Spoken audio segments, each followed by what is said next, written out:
There we go. Let's get our Facebook friends in here. Hopefully a little bit better than yesterday.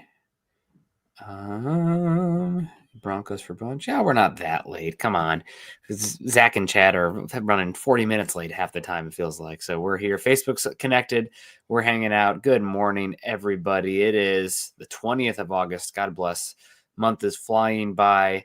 I am Nick Kendell, joined by Erick Trickel. Erick, it's good to have you back. I feel like, man, I need to take some days off here. I haven't missed a show since like June. You and Carl have been in and out. I might be gone Tuesday and Wednesday next week. We'll see. But good morning. Hope you're feeling better. And man, is it crazy how short the days are getting there? Are you starting to feel that yet Not with yet. the sun? Because I'm like walking the dog now, and it's used to be sunny and bright 9 p.m. and now I'm getting out the door at 8 p.m. The sun's starting to go down and getting dark. So I'm feeling fall is creeping in very quick out here, in my opinion. Yeah, it's not being able to feel it yet, but we're in terms of in that way, but we're able to feel it with the sickness. Yeah. This time of year is when they start getting shorter. Temperatures start to vary a lot. It leads to a lot of people getting sick. Um, I'm able to talk today, unlike Monday, which is nice. But yeah, everybody in my family's been sick, including my parents, my brother, my nephew. Actually ended up going to the hospital recently over the last couple days over this. So it's been going around, but feeling good. Good to be here. And yeah, I mean, we'll start feeling the daylight shifting really in September. That's when we really start to feel it up here. When the leaves start falling, when it truly becomes fall and it gets cold and windy, that's when Alaskans typically start to feel it. Man, we're starting to feel it here and talking about the colds and everything. We got that too going on here, but been pushing through, feeling a little better every day. So making the most of it, doing what we can. We got Denver Luke in the house. Denver always comes in. Denver Luke always comes in with the support and all the super chats and in the Falcons show and the Broncos shows in the morning with me, but not yet an MHH member. So hopefully we got to get you on that. Becoming a member of the MHH YouTube team helps us a heck of a lot. We do have a lot of other members in here. You guys are starting to add up there. Common Gus says not too many positions where we need to speculate on who makes the team. We'd have a chance. I think I wanted to also, as we come down to cut downs, maybe Monday talk about 53, and maybe we can add some of that battle talk today. But there is some areas that are worth at least talking about the starters and the rotation here, and just the going through, and maybe some areas you guys want to debate as well. But I think we can really we're a lot of shows, are a mile wide but an inch deep. I feel like we're an inch wide but a mile deep. That's what she said. So we can really dig into some of these spots. And appreciate Congo, one of the members of our MHH team here. So yeah, become a member. Michael Ronquillo, been gifting memberships left and right. God bless you. Good morning, Broncos country and the Mount Rushmore supporter and Gobo Broncos. Great to see you. Chase in the house. Heck yeah. The Wizards never late, says Corey. See that he gets it. He gets it as well. Erick, I know you're the big Star Wars guy. I sent you an Instagram reel this morning when I was drinking my 5 a.m. coffee. Have you watched Andor yet? I know we've discussed it. No, you're the big Star Wars nerd, and the Andor is like everybody says is the best media since the original 3. It's so good, but I'm only like 5 episodes into the first season. It's one of Okay. those things that I really enjoy it, but I can only watch an episode like 1 or 2 episodes at a time. Yeah. I haven't started the new season yet, but my wife said yesterday that we need to get on it.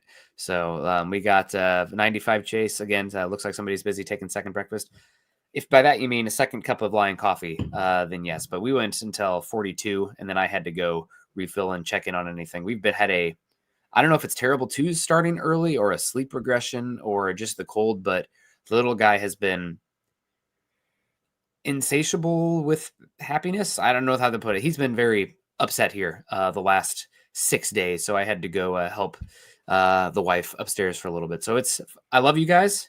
You're all my children. I accept that, but my actual blood comes first. So I had to go check on the little guy, and he's been, I don't know if it's teething or getting over this cold, but he has been not a happy camper here. So I wanted to go and try to cheer things up. It's frustrating because he's he'll swing from happy to just unbearably upset in a second. I pick him up, he's like laughing, set him down, blood curdling scream. I was like, oh my gosh, okay, we'll do it again.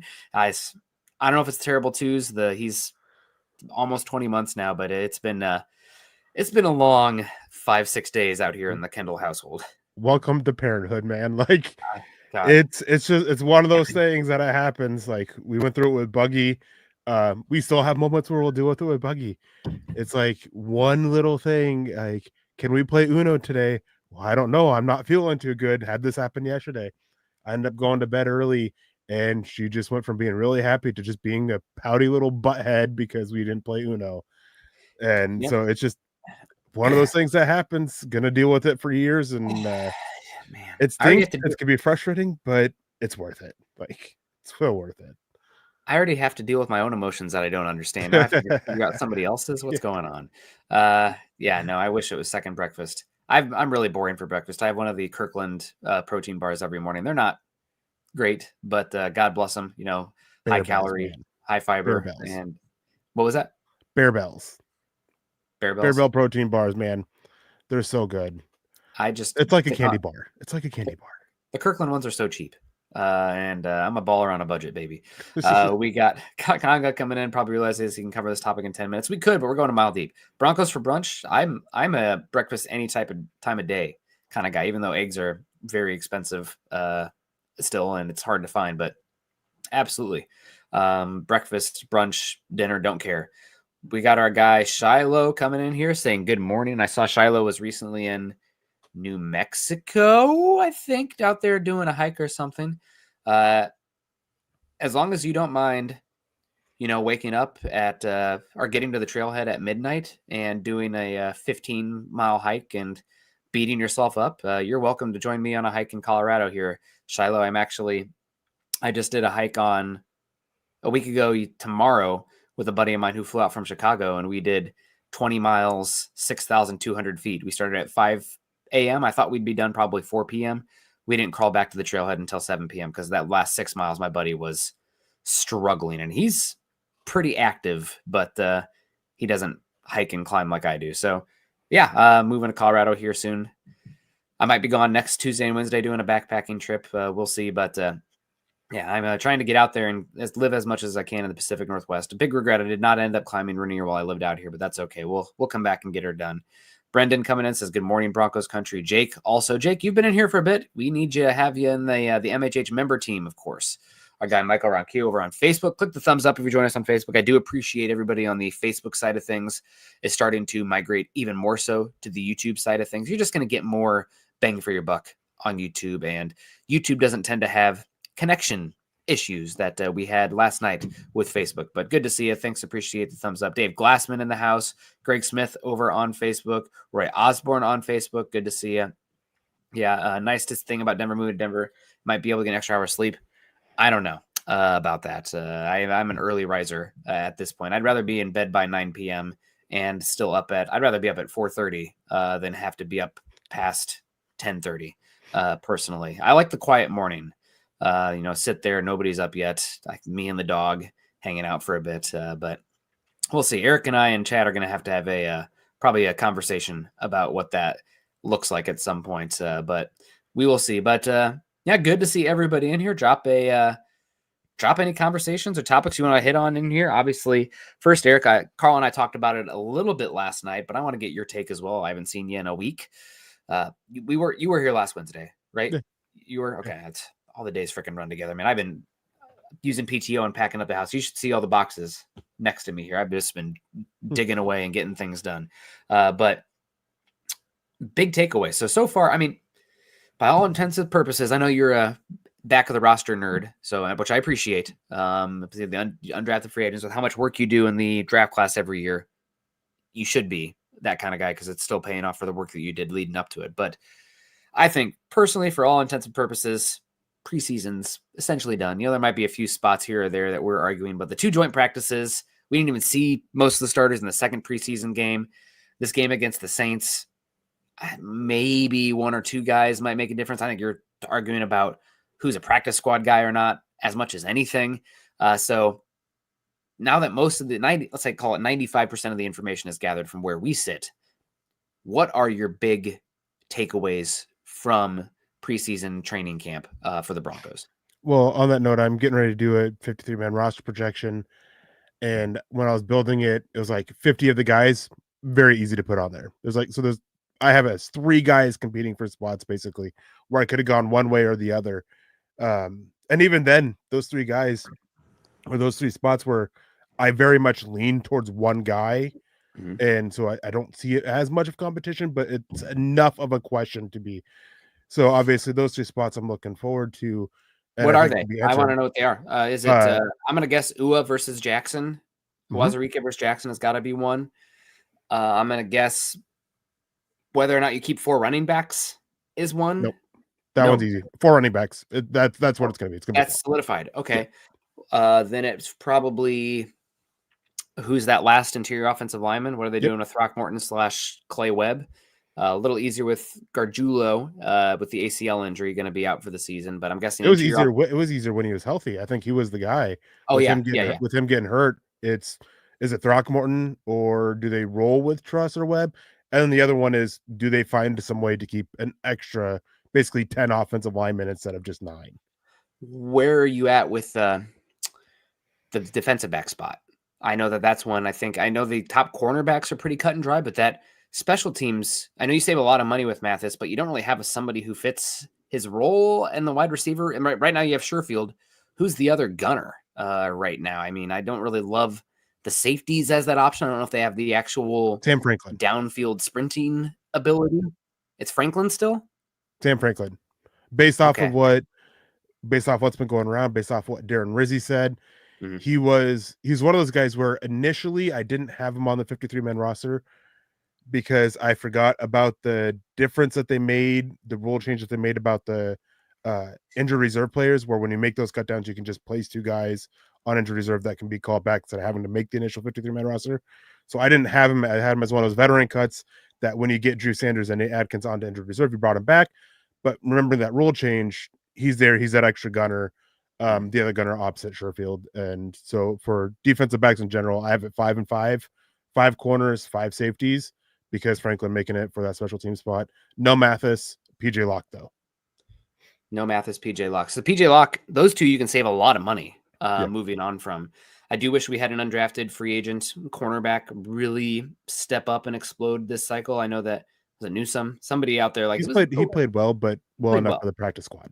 Exactly. Yeah, I wish we had a Jaquan McMillan situation in the defensive backfield, but it doesn't seem that way. And yeah, I'm keeping my eye on Locke. I'm keeping my eye on Mathis as well because you can save good money for both of those guys. I mean, just moving on from those 2 is, that could be the difference in Nick Benito's contract or not. The extra, what is it, $8 million right there that can be saved with those guys. No, it's $5 million for Locke, and I think it's 3 for Mathis. It might be something 4. like that. But it's neither one of them really would affect that because they're all money this year. Nick Benito's contract extension would hit next year when you get into that money.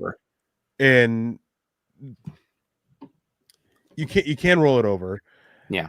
But that is always a tricky thing to bet on because teams don't go into the season with how much salary cap can we save now to roll over next year. It's always how much do we have for now. And then they'll worry about it because when injuries happen, then you're going to affect it. One way that it could help is obviously with the rollover. Another way is if they decide to basically just instead of an extension, which is very rare to see happen, they just decide to give Benito a new contract, pair up this year and have it start this year. But we don't see that happen. I think it's happened once in like the last 10 years. Yeah. So got John Lindsay. Going to be a great season. Looking forward to it. Haven't been this excited since 2016. Yeah, I've said it on this show, but definitely the show with Carl. This is the most optimistic I've been since entering the 2014 season. 2015 was like kind of bad vibes with the coaching staff and the unknown with the pistol offense merging Gary Kubiak and whatnot. And we all could see the beginning of the end of Peyton Manning, which made it scary. It's like the only way this is going to work is if you have an all-time defense. Well, it worked out that way, but didn't feel that way going into 2015. It felt more, I was feeling more angst and missed opportunities for that window at that point. But definitely entering the 2014 season, feeling good, even though that 2013 Super Bowl was a kick to the nards repeatedly.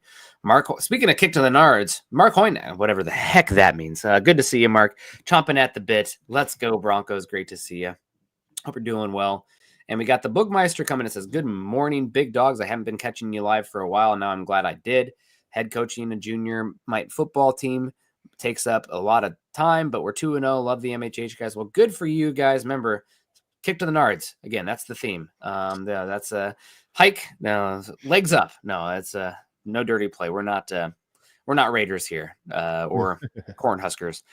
David Flores, morning man. Benjamin Flores checking in. Ben, another member of our team that's not an MHH, one of our fans, one of our favorites, but not an MHH team member yet. So hopefully you can get on that.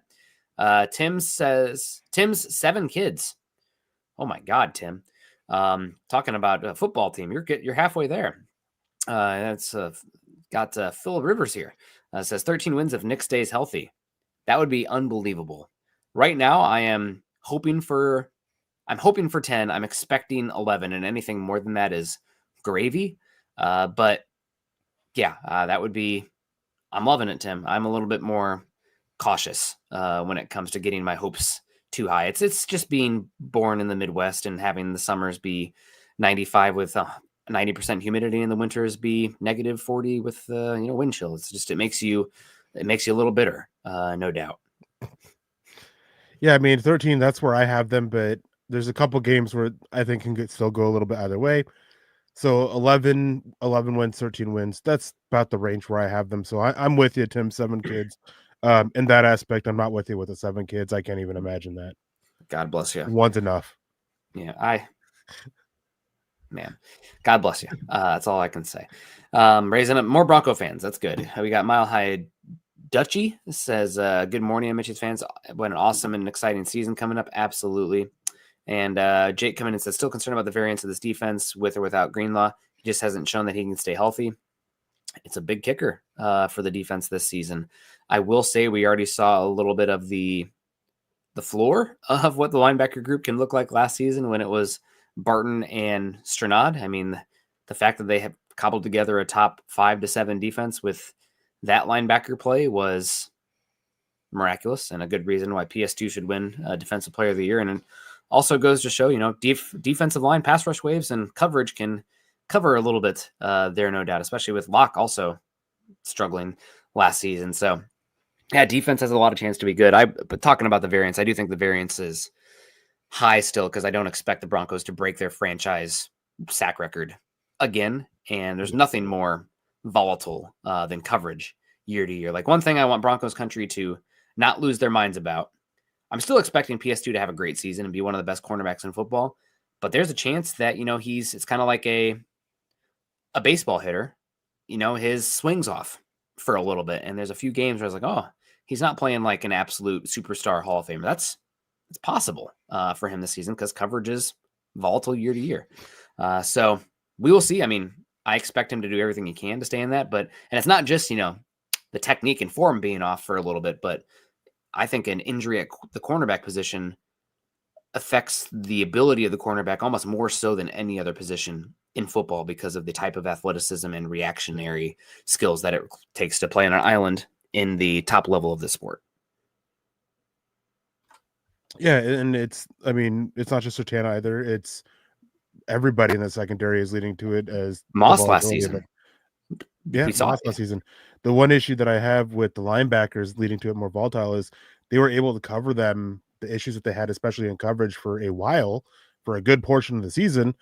And then you get to, what was it, about week 13, 14, when you started to really see the issues of the linebacker position in coverage specifically get targeted. It really got exploited by the Chargers in the second game, then the Bengals, and then it just became very obvious that the linebacker play wasn't cutting it. And so without Greenlaw going into it, is you have Singleton, who his issues in coverage are very well known, and Cernod, his issues are now very well known, that teams will have a better idea of how to defeat them based going off of last year with what the defense did. So if Vance Joseph doesn't have basically a trick up his sleeve to help change how they cover them this year, it can be very problematic for this defense, leading to a significant drop-off in the overall performance, because it's not a thing of, well, we don't know what they're going to do for it anymore. Teams know, and they're going to be able to exploit that. So gotta hope that Dre Greenlaw stays healthy because he can be a difference maker in that aspect for this defense. He also just changes the vibes Yeah. of the defense. I mean, last season they were great, no doubt, but they weren't really an intimidating unit. Like I didn't feel like you came into games where like they're gonna absolutely not only suffocate you, but like after they suffocate you, choke you and beat your skull in. You know, there's like a violence that Greenlaw and Hafanga bring that this team just didn't have last season, like a fear element. And I think Greenlaw definitely bring. I mean, that dude's crazy, and I mean that you want some crazy from the defense at the end of the day. We got more. It was Albert Knoppers. Okay, I saw the Dutchie, so I wasn't quite sure about that. Jake says 11-6 seems about right if Knicks avoids a sophomore slump. Could be as high as 13-4, looking at least for one playoff win. Winning the division would be awesome. Yeah, the Broncos are internally expecting Super Bowls. Now, you guys, I'm not going to tell anybody to expect whatever they want to expect. I know there's some people who, think that this team, I get questions, Eric, in Twitter about, oh, why is this all going to go wrong this season? And it's like, I didn't say that. But yeah, no, we're expecting, I mean, you said it, 13 wins. It's still here. It's weird to hear you say that. I think personally going through that, and it's last season was so weird too for the Broncos because they just beat the point differential was really high, and they beat up like bad teams. They won every game they were like supposed to win, but then in a lot of games against like the upper echelon, Denver could not hang. Like it wasn't close. The offense wasn't good enough to like take that step to keep the defense afloat. And the defense, they were front runners last season, but against the Ravens and the Bills, didn't have any answers. And you match up well against the Chiefs, which football's about matchups in the day. It's why you get the the wheel of competitiveness. I can't think of what it's called, where every team beats every team. You know what I'm talking about? Like there's Raiders will beat the Patriots beat the Eagles somehow, and then it's just every team's been able to beat every team by the distributive property, which doesn't exist in football. But yeah, Denver's in the least competing for the division with the Chiefs, and the Chiefs are vulnerable. The Broncos, they smell blood, and I don't know where it was I was listening to this, Eric, but somebody mentioned, might have been the Athletic podcast, Chiefs front office personnel just kept mentioning like Broncos. Somebody high up in the Chiefs are like, you need to watch out for Denver. And I think the Chiefs, they have the Broncos circled right now as well after what happened, being embarrassed last. I know it was the backups, but they were still freaking embarrassed. And what Denver did in Arrowhead. I mean, Denver's built and Denver's gunning for them, but the Chiefs are not going to be taken by surprise by Denver this season. That's going to be must-see TV. That's going to be bludgeoning.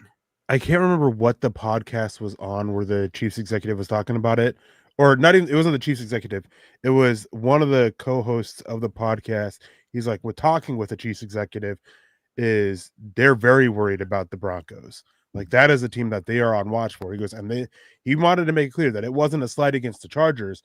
It's just the way the Broncos are built is to beat the Chiefs. And that's why they're so worried about it. It's why and a lot of what they did this offseason was to counter the Broncos specifically because the Broncos are built to counter them. So it's, as you said, it's must-see TV. I can't wait for it because I think it is. I don't think the Chiefs have done enough to counter the Broncos. The potential suspension that's coming for Rashee Rice, it can definitely throw a wrinkle in it depending on how long it is.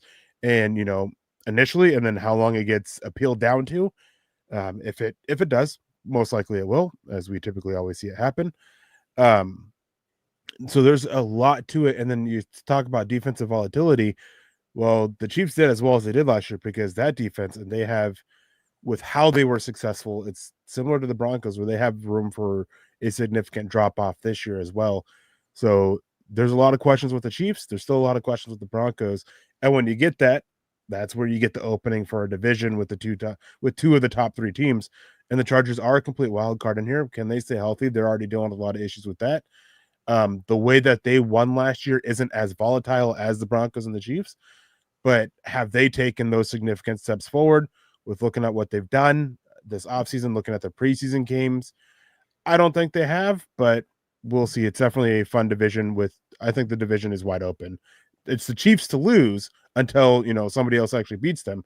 But I think that door is wide open for another team. And getting to it now, predicting the Broncos starters, the topic here now that we're in the final, 20 minutes of the show. Right now, the only spots, we know the quarterback, despite how well Stidham played. We know the offensive line. Tight end's not going to be a debate, right? Troutman, Ingram. Yeah. So on the offensive side, Sutton's wide receiver 1. So right now the question is wide receiver and running back. As good as Harvey looked in the small sample in this, like the touchdown was a thing of beauty. Like his feet, his vision, his burst through the hole was incredible in that touchdown run. I still don't know if we've seen a singular pass protection rep from Harvey in preseason. We have not seen him in pass protection, but red flag. Red flag for me, Eric. So J.K. Dobbins. You don't dictate running back 1 based on third down. No, but with now how teams are playing first down, like third down. You know how often a running back was kept in to block last year on a passing situation on first and second down? I'm going to guess 20% of the time. It was less than 10%. Less than 10%. It was like 9.7%. Okay. But how much of that was because, is that the NFL or is that the Broncos? NFL. Okay. All right. I thought maybe it was the Broncos specifically because I couldn't find it specific for each team. Yeah. So it's a 1A, 1B. Don't get me wrong. I'm not saying that there's going to be one here. I would be surprised if Dobbins sees. I think the best way to put it is I think Harvey will be the first one to get a carry. Mm-hmm. He'll be the first one to get a touch. For the most part, I think he'll be the first one to get a snap. Be the first one out there on the field. Outside of certain situations where Peyton is calling up a shot right off the bat and he wants to keep that running back in for blitz protection, just for it. So it's a tough one. I don't think that, and I just think it's trying to evolve the conversation past who's the starter at running back. It's going to be both of them, basically. Yeah. It's going to be rotating. It's going to be based on matchups and everything like that. But why I say is that third down doesn't dictate your matchups or doesn't take your doesn't protect your top running back is because you have to go through first and second down first. And teams use that first and second down. They use that running back either running a route or running the ball more so than blocking. So pass protection, it's a big deal for Harvey. Don't get me wrong. And that's where Dobbins is going to step in and be the guy. But with looking at what Sean Payton's done historically, looking at what's going on around the NFL, looking with how the NFL is doing on first and second down, that's not enough for me to say that Dobbins is the starter, so to speak. Hope that makes sense. It does make sense. I do think if you have somebody who's as much of a pre-snap tell, it changes how teams are going to call defenses. Harvey's not that much of a tell, though. You don't think so? It's like this guy's not going to pass protect. We know he's either going to run the football. He's not going to pass protect, which is so then you game up a pressure where he's not part of the equation. So because sometimes it's the math beforehand, like, okay, is the running back staying or not? That changes what we can send and what rules we can break along the offensive line of scrimmage. But if your running back is so bad that they're not going to be staying in pass protection or might as well not be, then you can get free rushers. So a lot of it's going to come down to Bo Nix. Honestly, at the end of the day, if your running back is that poor in pass protection that he's not even a part of the numbers, the math, it's up to the quarterback to know where to go. And unfortunately, Nix was small sample size, and it got better as the season went on, but he was one of the worst quarterbacks under pressure from a rate perspective in the entire NFL last season. So it's still a worry for me. Also, I'm a little bit bummed how good Travion Henderson looks right now, but that's a whole different conversation. Obviously, don't take too much from preseason, but I don't know. I'm expecting 50-50 snaps, but usage 60-40 towards Harvey. But it's still a thing that concerns me about this team. And you're right. It is a little bit of a tell, I guess, and it can change that math for it. But it's still the fact of this. Sorry, excuse me. This is an offense that has to significantly find or vastly needs to improve the running game, and Dobbins isn't going to do that. I know he's got a lot of hype and everything, but you're looking at a guy who has struggled to stay on the field, and when he's been on the field, he's been very inefficient as a running back. So you got to balance that out, and you got to take the tell, that little bit of tell that you give away by having Harvey on the field. You got to take that with the hopes of we're going to get more explosiveness out of the running game. We're going to get improvement out of the running game and trust the guy that Sean Payton targeted from pretty early on in the draft process to be that guy. And Sean Payton, when one thing we can say for sure about Sean Payton is he loves to make sure he's the smartest guy in the room, and he loves to prove he's the smartest guy in the room. He often And is. he often is. Don't get me. I'm Yeah. not saying that, but he's not going to be doing that by not, lizard spamming Harvey throughout the season. For me, so the pass protection stuff, we might just have to live with it. Yeah. We need to see him become much more than an idea as a receiver. And there's some hope for that, but it needs to happen. That's my big takeaway on that one. Okay, I got some. Yeah, what was that? I will say he ran good routes, limited routes, and there was like 2 passes against San Francisco where Bo Nix was very late to throw them the ball. Would have liked to see it a little bit early because then you could have seen him post catch, but it's still again small sample size, only a couple reps, and it is still an unknown factor for Harvey as a receiver as well. Concerns me some. A lot of people assuming the running game will be that much better than last season, which it might be, but it could be somewhat at the cost of pass protection to some extent. Because like as poor as Javonte Williams was, that dude blocked his freaking butt off. He was one of the best blocking running backs in the NFL last year. He's like top 3. And that he was a big reason why the pass protection was from the scheme as good as it was. So yeah, we'll see. We got Troy coming in and said, who is Crum this year? 53 to protect, but unlikely to play. Man, the one that sticks out to me is probably, is it Savion Jones? Or is it Clay? Maybe it's Clay Webb on the interior. It's probably some sort of young offensive lineman. You don't have somebody? Caleb Lohner. Oh, there it is. That's a great one. Yep. Good call. That's should have gone to you first. What was very giving away with this, Mike Klis does a great job. Obviously has an inside track against the Cardinals. He was in the booth. Normally it's in the third preseason game, but he was in the booth in the second one. And he was talking about this, and he basically flat out said Caleb Bonner is going to be on the roster, but he'll be inactive for the season, barring injury, because they just don't want to risk him being lost to another team through waivers. Yep, there it is. Good call. As soon as you said it, I was like, yep, that's the one. Good call. Thank you, Troy, for so much for the super chat. Quick questions here for you, Eric. So wide receiver 2, Sean Payton, the press conference interview yesterday, talked about, kind of rolling his eyes up at the thought of a wide receiver 2. There's going to be plenty of snaps for all these guys. We don't have time to really get into it today. The Vikings, I had it here. Diana Rossini, the Jets. Vikings and the 49ers. Jets, Vikings, and 49ers are looking for receiver.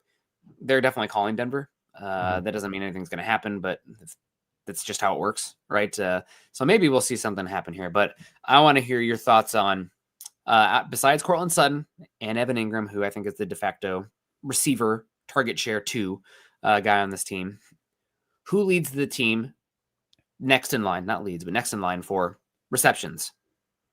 For receptions? Dobbins.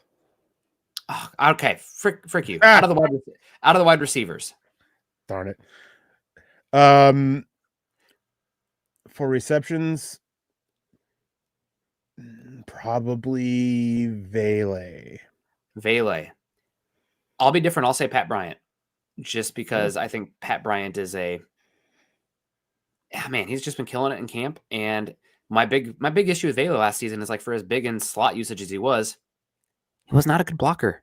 He was not a good blocker. It's like, God, to be the limitations that you have, like, you're fine, but like Pat Bryant looks like a dog as a blocker, and that's just going to get you reps for me. That's my Iowa fandom coming out. I know it is, but I'll go Pat Bryant here. Yards, Franklin, and touchdowns. Ooh, probably Mims. I think I'm still going to keep that gadget usage with him, and that's going to open up the door for a few extra touchdowns. I was thinking Mims as well, especially if you're including rushing and the special teams as well. So that's good. And I was thinking Franklin. I think Franklin has a chance for touchdowns too, just because I don't expect it to be the receptions. But if you have, it could be 6 because, 4 of them are 50 plus yards or 40 plus yards. So, that's a good one. I think that finally the question is snap count. Who ends up being the wide receiver number 2 for Denver in snap count? Can I say that I think Mims, Vele, Franklin, and Bryant all end up with within about 150 snaps of each other? Sure. Yep, that's fine. Okay. I'll let you. It's a sentence. I shouldn't after your Dobbins BS, but we will do that. And then finally on the defense, it feels like everything's pretty straightforward on the defensive side of the ball. You'll have Jones slash JFM slash Allen with Benito and Cooper. I'm really hoping that we don't see as much Allen snaps this season, but we'll see. I mean, It's absolutely insane to me that a lot of people don't realize just how many snaps Allen played. He played 2 games more worth of snaps than the next highest snap count getter in Osa Odighizawa for the Cowboys. yep, And Allen still missed a game. yep. Yeah, I think at the end of the season, Jalen Carter might have surpassed him, but he played 3 more games. According that's including postseason, including postseason, yeah. And yeah, Chris Jones was pretty close to it as well. yep. So that's just, but you played 3 more games. So. I'm talking about regular season. Yeah. No, it's insane. So hopefully we are down on that. But as far as snap counts, the one that I'm really keeping an eye on is with how he's done in camp. He's not a starter by any means, but like Ellis might be good enough that you have to figuring out how to rotate more in there. And I don't know exactly what that means. Obviously, knock on wood, injuries happen. But Ellis also on the defensive side of the ball, it seems like Cooper's been one of the mainstays every single week, has been great. Now, I don't know if that speaks more about the offensive line depth than anything. You never know. It's zero sum, but keep an eye on Cooper. But the defensive line feels like the order is pretty set. The questions were more depth, and really Ellis has been the one who's emerged, and we'll find out after that. Linebackers, who's the first linebacker off the bench? Let's say Strnad. Singleton. It's Strnad. Okay, I wasn't sure. Bailey obviously had some. Peyton's talked about him a bit. Could you possibly see Bailey being more of maybe they go with a timeshare where Strnad is first and second down and Bailey is obvious pass down linebacker in that. I could see that, because the big issue with Lavelle Bailey is he just doesn't see it against the run, which safety conversion player, you can kind of understand that a little bit. He's just not seeing it, and he's very late to react. And he saw that a lot of times against the Cardinals in the preseason game, where he ended up making a tackle, but it was so late that it was a little bit downfield after some yards were gained. Strnad, when he's played, he's absolutely been flying to the ball. He's seeing it quickly. He's reacting, but there's been a couple times in coverage where he looks a little bit lost. So seeing that timeshare from between the two, I could see that. Yeah. And Austin's got a good comment. I keep doing this and I don't want to, but Sherfield shown enough that honestly, for me, Sherfield's shown enough that he makes a wide receiver expendable in the room. Yes. I don't know if Denver will do that. But like if you move on, let's say you get a 5th round pick for Vele, like hell yeah, sign me the frick up because the drop off between Sherfield and Vele, I don't feel like is going to be that dramatic. And you get yourself another roster spot, another pick, and you just churn that roster, especially with so many rookie cost controlled players in that room right now. So not that it will happen, because they protected Vele, right? He had that 70-yard touchdown in joint practice. Like right now, he's probably set up. We didn't mention him as any of those leaders, but like out of the gate, he's probably wide receiver 2 in the. Mims. You think it's Mims still, even though he's really it's gonna be very matchup based, as I've been saying, and that's why Sean Payne's rolling his eyes at the question. It's gonna be matchup based. It's gonna be situation based, but in terms of like, here's your snap, here's your X, here's your Z. Mims is going to be that Z. Franklin's going to be his backup. Bailey's going to be in the slot, but he'll flip and rotate with Mims on the outside. Bryant's going to be your main backup to Sutton. That's just kind of how it's going to be. But in wide receiver 2, I mean, and as we talked about a lot, so I'm taking a shot at myself with this too for how much I've talked about it.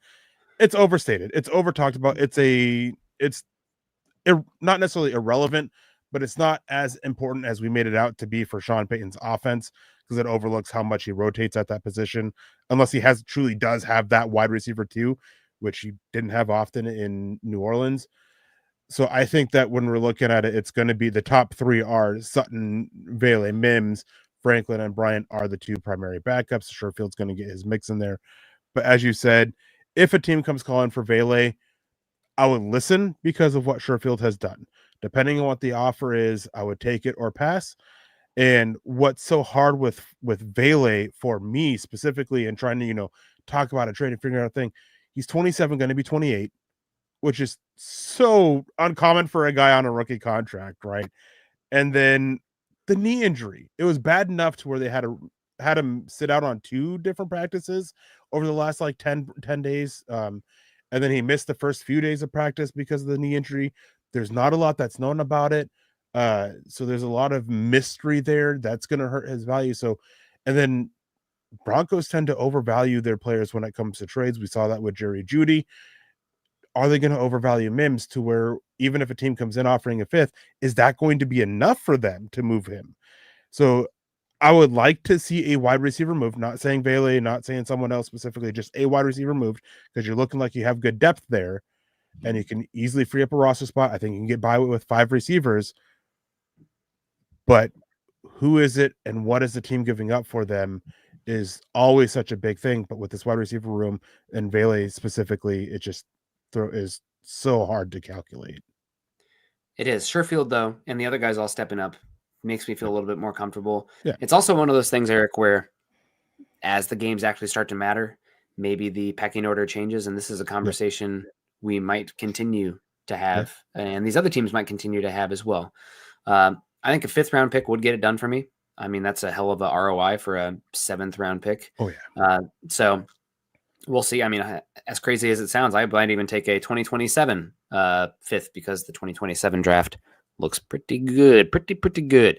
Obviously, what can you say about the 5th round? Who knows at that point? But I'd like to, just have in the back pocket some ample capital at that point.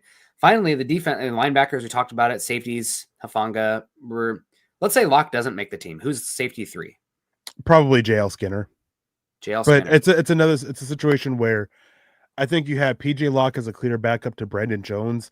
JL Skinner is a clear backup to Hufanga because of what they do is similar. Sorry. It sounded like a judge banging the gavel there. Sorry, guys. All right, in the court. We're done. Yeah. But anyways, so if PJ Locke doesn't make it, I'm not sure who steps up to be that Brandon Jones-esque backup because Devin Key has been bad. Keidron Smith had a good play against the Cardinals, but he's been bad. And I can't even think of the Larry Turniel's been awful. Sam Franklin's been awful on defense. He's making it because of special teams. He's one of Darren Rizzi's dudes. Okay, here's the question then. Is it Jaquan McMillan or Jahdae Barron? I know that we haven't seen them in the preseason games there, but we saw last season in preseason, McMillan did play some safety. At least you didn't say Riley Moss. That's who Lance would have said. No. Moss is the boundary. I think he's the safest one. Yep. I think Sean Payton was very clear with Barron.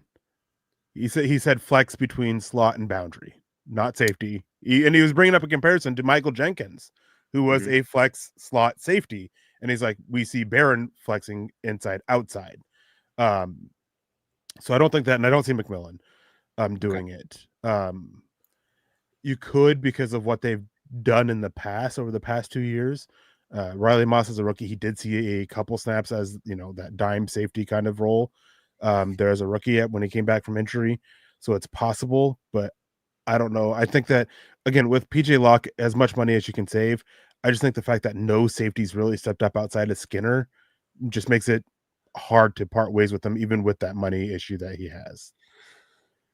Makes a lot of sense. We're keeping an eye on it there, but I was in your starters at cornerback. Is Barron relegated to backup out of the gate? It's not what you want from your 1st round pick, but it does seem like he has been swimming enough that I could see it's the same start as last season, McMillan, Moss, and Surtain.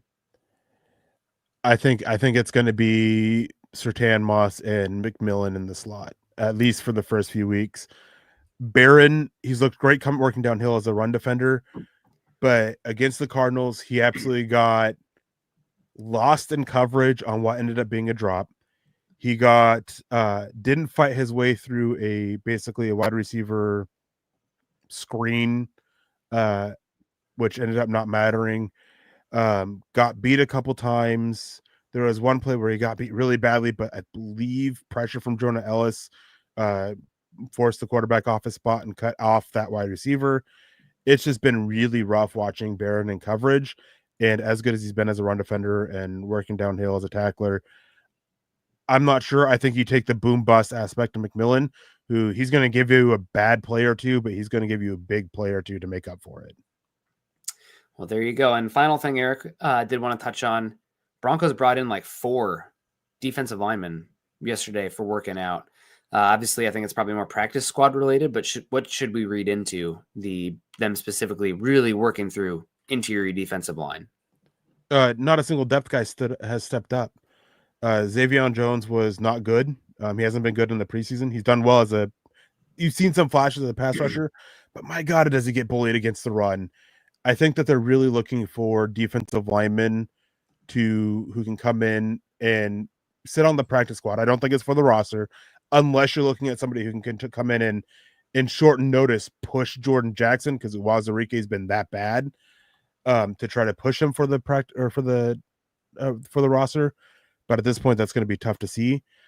So I think that they're just looking for somebody to come in and compete with more so Uwazurike and Miller for the practice squad spot than the roster.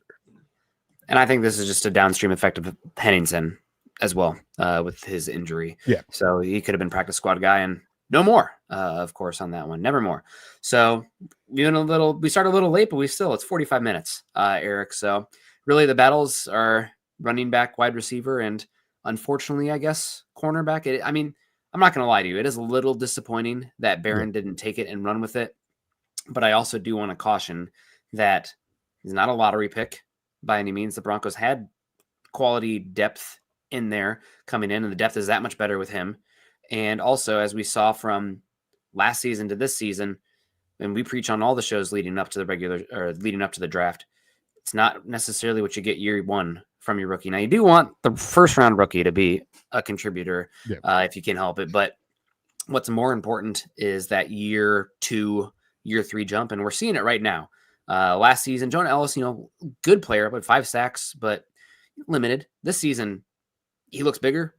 That some of his run defense plays have been, for his body type, is like, oh, where is that? Where was that? That's a different kind of guy. Like last season, I don't know if you remember a few of the polls he got. What's the Dirty Dancing, or where they lift him up? Yeah. He's a smaller guy. It's okay. But he looks much stronger this season.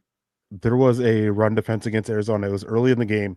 I believe it was the first drive, where you have the center and left guard, or the left guard and the left tackle pulling. He's lined up off the right tackle. They're pulling to the right, and he lowers his shoulder and blasts into the guard and is able to create instant separation. And it actually gets in the path of the tackle, so the tackle can't get engaged with him, and he's able to make the tackle. Last year, when we saw plays similar to that, is he just gets washed out by the pulling guard, and then the tackle's able to make that next block, and then it's a pretty sizable run.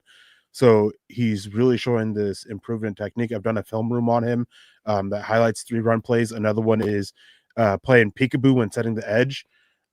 Keep making sure he's watching that outside lane and the inside lane and being able to move and adjust.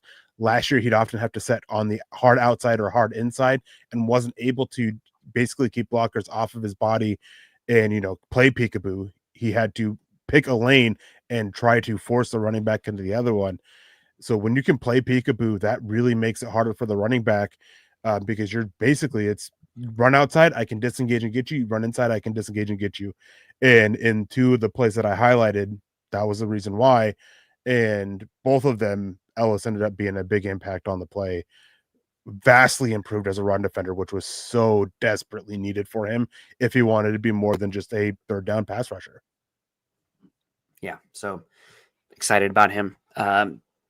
He's probably one of the big takeaways in preseason so far. But the point was, Ellis and Franklin from year 1 to year 2, different. Just because Barron has been, not lighting the world on fire early on, give it time.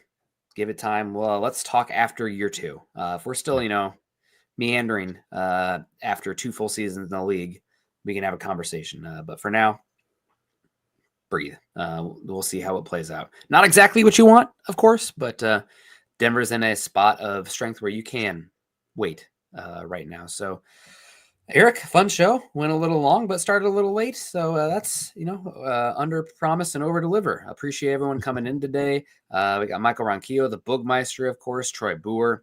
Great to see you guys. Did also see Peter was in here. I know that you had some Peter Middleton, who's the backup guard right now. It's probably Forsyth would be Throckmorton, Palczewski. Yep. Yep. So that's where we're at. Palchetsky as well. So we'll see. Long term, I don't know. We'll figure that out when the time comes. But appreciate everyone. Make sure you guys are becoming members. I always say that, become a member of the MHH YouTube team. A lot of people have already, but I see some familiar names in here that have not yet. And what do we got to do to make that happen? I mean, no. That's for the visual people. If podcast people, you just have to use your imagination after the fact. Yeah, make sure you're following Eric and I on Twitter. Eric's at Erick Trickel. I'm at Nick Kendell, MHH. Also join us at Mile High Huddle. We're at facebook.com/Mile High Huddle and facebook.com/Mile High Huddle pod. If you're a podcast person, which I very much am, I always appreciate the live stream people, but I get a lot of messages like, I can never join live, but you guys are my favorite MHH show or my favorite Broncos show. But if you are listening after the fact, please join us on iTunes or Spotify, wherever. Leave us a 5-star rating and review. I'm that person because I'm walking in the backcountry where I don't have service, so I'm listening to a podcast, or in Seattle traffic. So a lot of podcasts listening and download. Please leave us a 5-star rating and review. It helps us a heck of a lot. And finally, subscribe, like, and share. If you haven't made that move over to YouTube yet, I really do recommend it. Greg, no, it's all good. And we got Michael coming in and says gifted 5 Mile High Huddle memberships. God bless you, Michael. That is huge. It helps us so much, and the gifts just keep coming. So hopefully the season is a gift that keeps coming. Eric, we're gonna get on out of here. No more talking. I'm just gonna close you off here. Okay. I thought about removing you. That's not nice. I'm not gonna do that. But appreciate everyone. Have a great Wednesday. Have a great rest of your week. We'll be excited to see what the cut downs are. It's always sad, but it's just the reality of the league, and hopefully a good matchup coming up against the Saints. Still, even though it's backups and maybe nobody of consequence, no injuries, because these are people out there. So pulling for that. Have a great one, folks. Kindness and compassion as always. Go Broncos.